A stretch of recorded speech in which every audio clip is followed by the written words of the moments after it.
let's talk about getting the fuck up out of there. Yes. So, prior to you starting your private practice, at the height of the pandemic, you noticed a lot of things. Yes. That made your transition very easy and sweet. Not as bitter as people would think. So tell me about that experience. Okay, we talking about work. We going back there? It's on you. Okay, because that was the height of the panini. Yeah. And it was the height of you guys as a community should have been supported. Folks on your side. Yes. Yeah. And you found the value. Or, no, correction, you created the value. I created the value. Yeah. That's right. Man. You know, I think probably I talked to you the most about that experience. As I've shared before, I had been working for a local government, Northern Fairfax, Virginia, you know, trying to, you know, be the best counselor that I could be, you know.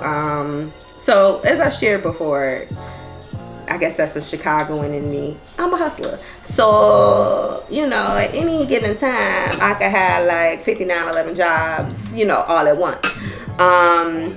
Always trying to, you know, get the money. Yeah. But anywho, so I was working for a crisis center in Fairfax, Virginia. Yeah. I had been there for at least, almost 3 years. I had been working there. Yeah. Some time underneath your belt. Yeah, I had a little years, something like that.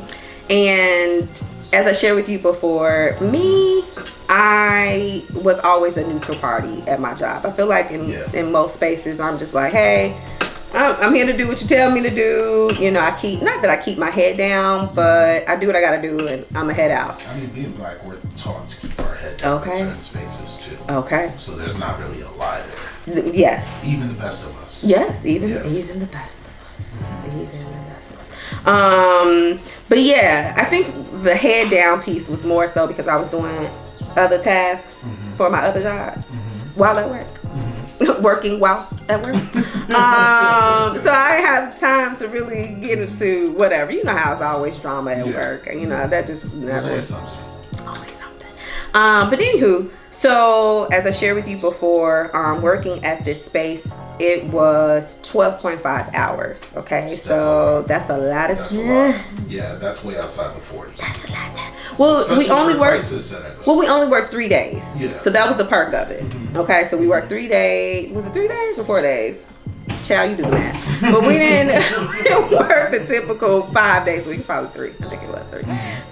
So we would either work 7 to 7:30 p. Yeah. Or 7 p. to 7:30 a.m. Yeah. So much, especially those overnight shifts. Oh my gosh, when you're freaking losing your mind, and you're delirious. As they're coming in losing their mind. Yeah, right. But most times at night, people were sleeping. I mean, you know, we had to deal with little things here and there in terms of like managing our clients, but most time they would sleep. So what I'm saying is that you spend a lot of time with your colleagues, okay? And in those delirium hours, you just saying all types of just wild stuff. So anyways, we had that culture about us where we would just talk about anything, everything, whatever. Given that we spend so much time together. So by design. Yeah. But anywho, so we had so many killings. Just, you know, 2020. This is 2020. So it was back to back. And I'm coming to work, and we would have kind of like mini staffings each shift, right? So we would talk about just regular administrative stuff. We'll talk about clients in terms of like treatment and, you know, treatment plans and stuff like that. But I think I still have video footage of just like my angst during that time.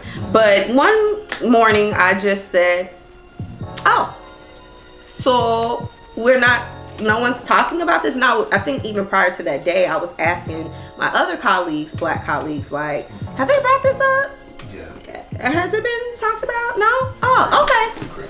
Cool. Yeah. So I came in one morning. I let the you know, agenda roll out as it did as usual in our meetings, and I said, and I'm a very expressive person in my face, and I said, you know, we gonna jump start this. I find it interesting that no one has spoken about these things. And so it was quiet then. But you know what's so funny? I think the director, she knew when I came in that morning, just probably like my demeanor, she knew. She saw the chip on your Yeah, she was like, oh, something's up with her, but she ain't really know. So this is, you know, a white. Because most of our supervisors, as in most spaces, if not many spaces, are white, you know, in terms of upper management. So basically, I just set it off and I said,